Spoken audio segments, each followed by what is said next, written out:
David Tennant is back in the news, and it's not for the right reasons.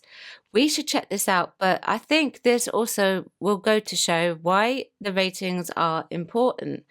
And I'm not talking about Doctor Who. Hello and welcome back to Chat About It, Don't Shout About It with me, Rachel, the Queen of the Woke, as crowned by one of my haters, not by myself.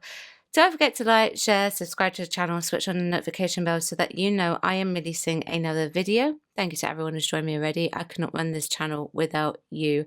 So this dropped in The Sun the other day. David Tennant's got a new TV show and it's not doing very well. Not a genius move. ITV shows becomes channel's most expensive flop in years after dismal ratings despite mega budget and big name host. The show was beaten by The Sun's documentary Madeleine McCann, The Unseen Evidence, which aired on Channel 4. Yeah, that's hardly surprising. It was, I believe, an anniversary was coming up, so that's not surprising at all. ITV's bid to turn former Doctor Who star David Tennant into one of its new faces has ended in one of its biggest rating flops in years. Genius Game, hosted by the former Time Lord actor 54, cost more than $2.5 million to make, but viewing figures this week plunged to a paltry average of 739,000 people. Wow, that's not a lot of people watch that. Now, obviously, we would have to see how well that does when it comes in for its consolidation, but at the moment, well, they cannot be happy with that. It was thrashed by BBC One's Race Across the World on Wednesday and beaten on Channel 4 by The Sun's documentary Madeleine McCann, The Unseen Evidence. A television insider said, "The Genius Game was a reflection of ITV's rush to create the next big challenge to show following the huge success of The Traitors. They chose Tennant as he's such a household name, although his not insubstantial fee also inflated the cost of making the programme. Yet despite pumping so much money into the show, it hasn't delivered ratings-wise." The prime-time reality game show, in which contestants compete in a series of mental challenges, kicked off with an average of 1.2 million watching, but by episode 2, that had slumped to 846,000 people. So it didn't get off to a brilliant start, and it just, well, people had no interest. And I'm wondering if some of this has to do with perhaps what people think of David Tennant himself, and the fact that perhaps the show just isn't as good as they thought it was going to be. I bet they wish they hadn't given him such a high fee, and I wish that they had whittled him down a little bit. But there you go. Anyway, this made them announce that they were going to undergo a schedule shake-up after 2 episodes. Yeah. The series was originally scheduled to air 2 episodes per week on Wednesday and Thursdays, but now will only air on a Wednesday.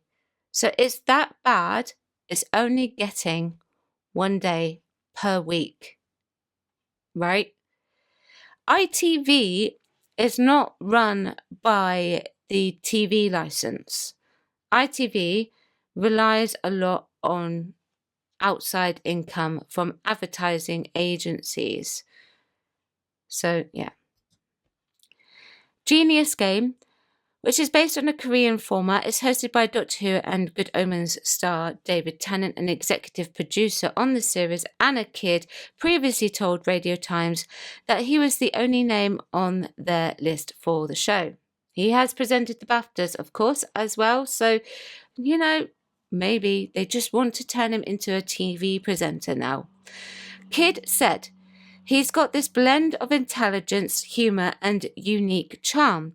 He's just the perfect person for this show. When we approached him and we watched some of the Korean version, he instantly said yes. He totally nailed the brief. Obviously, he's phenomenal at what he does, but he was really invested and he really understood what the role was and what the games were. Kidd added, he brought so much more than we could ever have hoped. We were really lucky. He was absolutely brilliant. He's really going to add something extra to the show.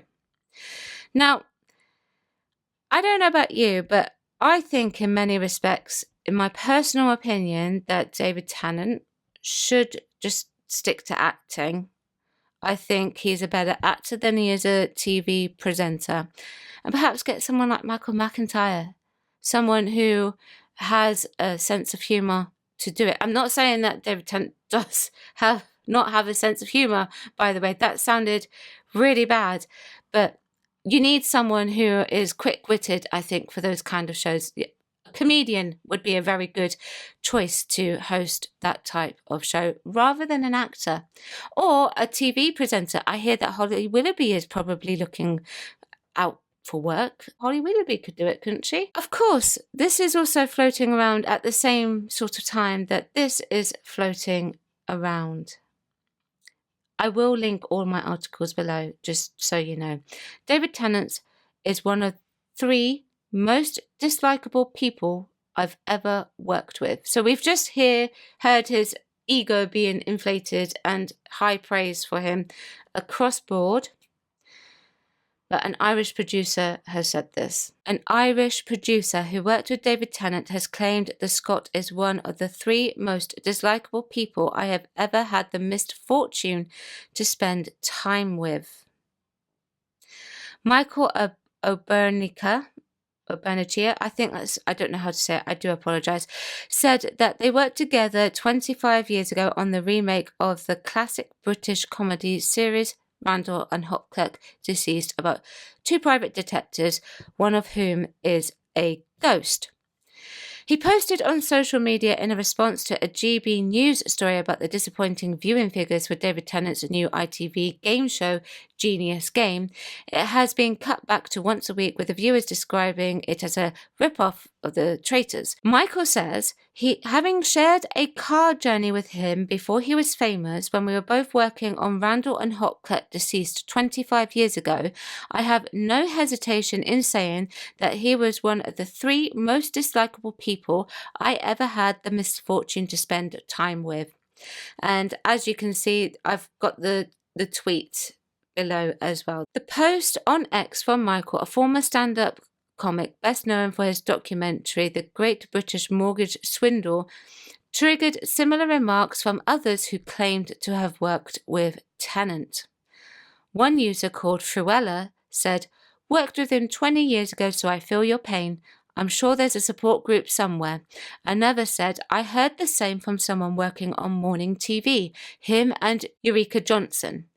And one ex-user called Scott said, "I know a couple of people who were extras on Rabsy Nesbitt as well who said at the same. Tennant had a role on the sitcom way back in 1993 as a transgender barmaid called Davina."